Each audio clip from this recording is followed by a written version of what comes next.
Hi, this is Scott Himmelstein again with the Scott Himmelstein Group, and today we're talking in our video blog about making an offer on another home before your house has even sold.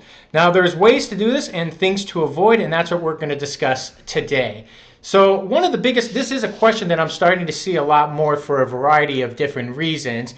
And a lot of times the people who already own a house and want to buy another house, whether to downsize or to upgrade, depending on what their personal situation may be, it's quite difficult in most situations to actually write an offer on a home when your home has not even sold unless you are really non-contingent. And so if you have to sell a home, put yourself in the shoes of the seller who's trying to sell their home that you're writing an offer on. And if you have more than one offer and they don't have a contingency, which one would you choose as the seller? So you have to put yourself in the shoes of the seller of the house that you're trying to buy.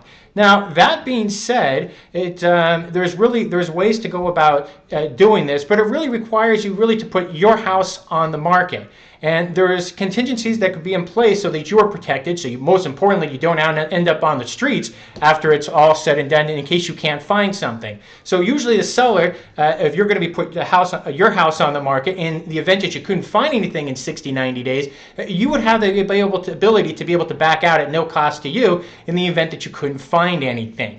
Now, once your house has sold and the physical inspection has been completed by the buyer on your house as well as the appraisal, for the most part, you're just like anybody else once you've made it to that stage. Because really those are two of the biggest hurdles that face sellers when selling their property. So again, if you've already made it through the physical inspection and the appraisal, then you're probably pretty much in good shape. Now, the third and most important thing is, now that we're in a market that has seen almost 35 to 40% gain since the beginning of 2012, you've seen a lot of buyers being priced out. And as a result, the buyers that right now that are purchasing homes, either they're downsizing or they're upgrading, meaning that they have contingencies in place. And so you're not the only person in the boat when trying to go through this process. So you're seeing that now to be much more commonplace where people do have contingencies to sell a house, but normally you still have to be at a certain stage. And so it's quite difficult if you're trying to sell a house that you haven't even put on the market yet that you need to sell in order to buy a property.